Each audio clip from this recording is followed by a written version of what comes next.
Hello chess friends and welcome back to the ABC Chess Analysis channel. In today's game analysis, we'll take a look into the game between the Grandmasters Giri and Nepo. So the game was played on the FIDE candidate in the round 1, and Jan scored a very brilliant game. So we'll take a look into it, and game starts with the move knight f3, knight f6, c4, c5. So this is an English opening. Knight to c3, knight c6, and then white played d4. We have c takes. After that, knight takes d4. We have e6, and then g3. So with the g3, it's clear that Anish wants to make a fianchetto with his bishop. So queen b6 attacks the knight, and knight db5 with the idea to go on d6, attack the king. After that, black moved the knight on e5. So bishop to f4 attacks the knight. And then knight from f to g4 was played. White played e3 to protect the pawn on f2. So a6, and then we have h3. So a takes knight on b5, h takes knight on g4, and then knight takes c4. So black grab pawn on the square c4 and attacks another pawn on b2, but white doesn't care a lot about that. So he played rook to c1, and we have a black novelty move, which is a d5. Mostly players with the black pieces are playing queen to a5, and idea is of course to make more pressure on the knight with idea b4 and take the pawn on a2. But here the d5 was played, and with that novelty Jan grab an initiative. So we have b3, bishop to b4, and right now he attacks the knight on the square c3. So b takes c4, rook a3. Very big pressure on the knight on c3, which is pinned. So bishop to e5 was played, protects the knight and attacks the pawn on g2, on g7, sorry. And then we have f6, which attacks the bishop. Bishop moves back to the d4, attacks the queen, queen a5. And pressure on c3 knight is increased. So very big pressure. 3 times that knight is attacked by the queen, a rook, and the bishop, and protected only twice from the rook and the bishop. In this position, white play one very brave move, which is a bishop to e2. And what happens in the case if he plays something else, that if you try to protect something, that it means that he'll be focused only on the protection ideas, and black will probably play e5 after that to kick out the bishop, so the knight will lose the protection. And bishop e2 was played here. After that one, we have knight, bishop takes c3, takes the knight, so rook takes c3, rook takes c3, and then king to f1. He could also take on c3, but he wait for a moment. He can take it later, because after b4, white start an attack on the king side, so he moved the pawn up and he played g5. After that, black moved e5 pawn, which attacks the bishop, so bishop has to move somewhere, or he'll be captured. So he takes on c3, and b takes c3, g takes f6, g takes f6, and then queen to b1. Queen from b1 attacks the pawn on h7, which is already attacked by the rook.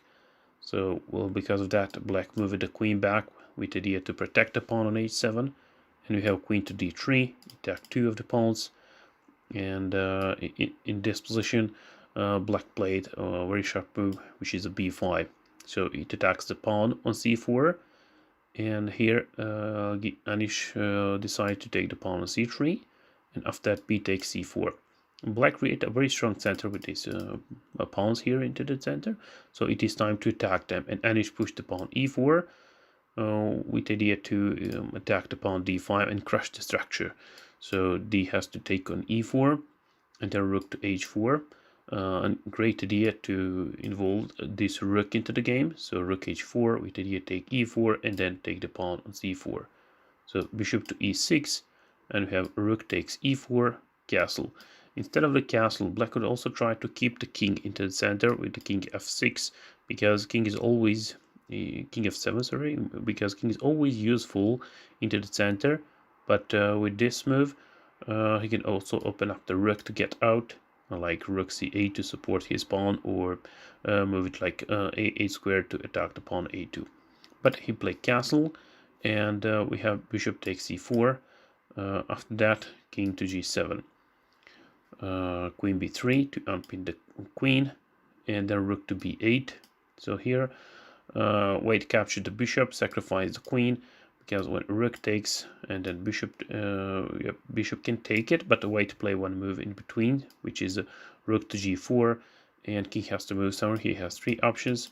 If he moves in the corner, then a rook goes to g8, gives the mate, so he has to go somewhere else, and he play king to f8 in the game. Now bishop has to take the rook on the b3, and the material is slightly better for black because he has the queen against two pieces, a rook and the bishop.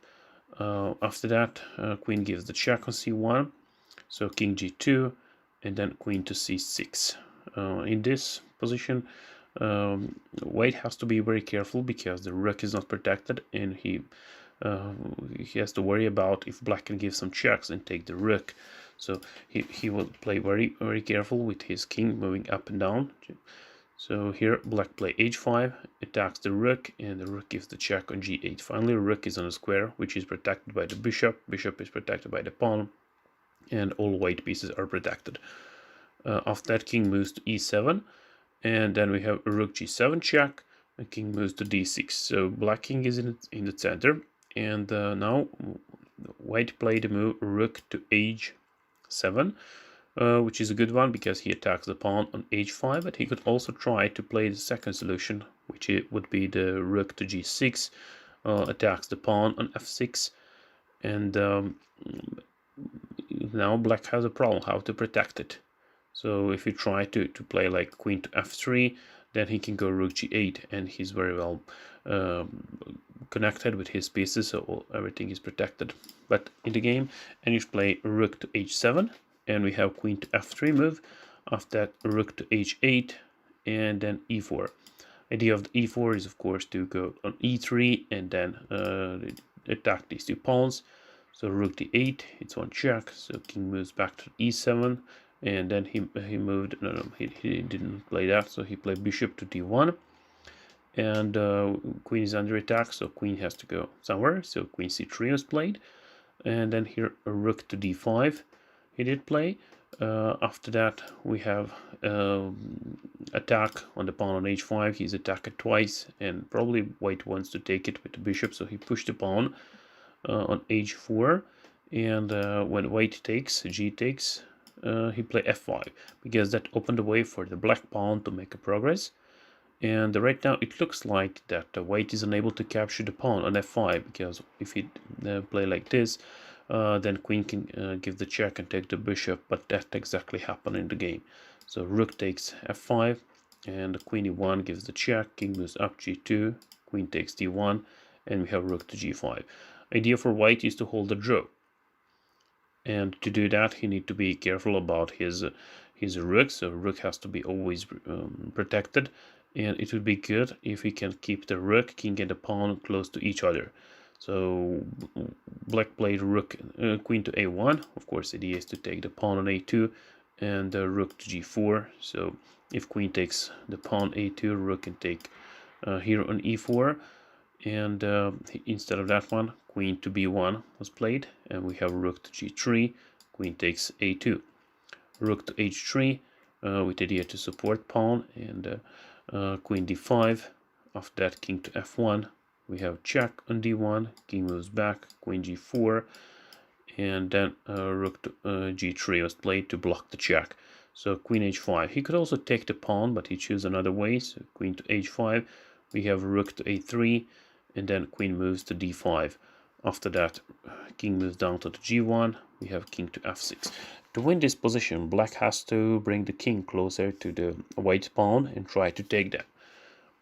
So rook to g3 to cut the king. Now black king is unable to go on h-file. So queen d1 gives the check, king moves up to g2, king f5, we have a rook to g5 check, king f4, and then king g3, queen to d5. Idea is to push the pawn e3 and discover the check. So king to f1. After that we have queen d2 idea. King goes to g2, and then queen d1. After that, rook to e3. So white is looking for a plan that he will just move the rook on g3 and e3 squares, because if he moves the rook left and right, he can try to hold the draw. But let's see what black prepare for that. So he played king to f5, rook g3, he played king f6, rook h3, and then finally he reached the h file over g6 square. So after the check, king to h5, and idea is to first take the pawn on h4. So rook h3, queen b1 he played, and the rook has to leave the h file, so he moves the rook on e3, king takes h4, rook to g3, and then king to h5. Rook h3 gives the check, king moves back to the g4. And now black king wants to go back into the center. After rook gives the check, king f4, and we have rook to e3. Here black played move queen to d1, rook a3. Of course, idea for white is just to move the rook and keep the rook on the third rank, and black has to prepare something against them. And he find an excellent idea. King to e5, rook to g3, we have king to d4, and then rook to e3. This is the critical moment in the game, because here black find an excellent idea how to win this position, and he sacrificed the queen. The best way to do that is the queen to d3. So he played queen d3 and sacrificed the queen, but let's take a look if it is possible to take. Before we take this analysis, I just want to let you know that here Anish resigned the game, because let's see what happens if he takes. If a rook takes, pawn takes back, and the d pawn becomes very close to promote. So white cannot stop that pawn to take a queen on d1. If he doesn't take, if he plays something else, so if he moves like a king somewhere, then of course black is going to take it. And if pawn takes back, king takes, and he has a passed pawn here which cannot be stopped by any way. So e2, e1 is coming, and he'll promote. So in the game happened to move queen to d3, and then here Anish resigned. So that was the game from the round 1 of the candidates FIDE tournament, and I hope you enjoyed in this game analysis. Thank you very much for watching, and see you in the next game. Bye bye.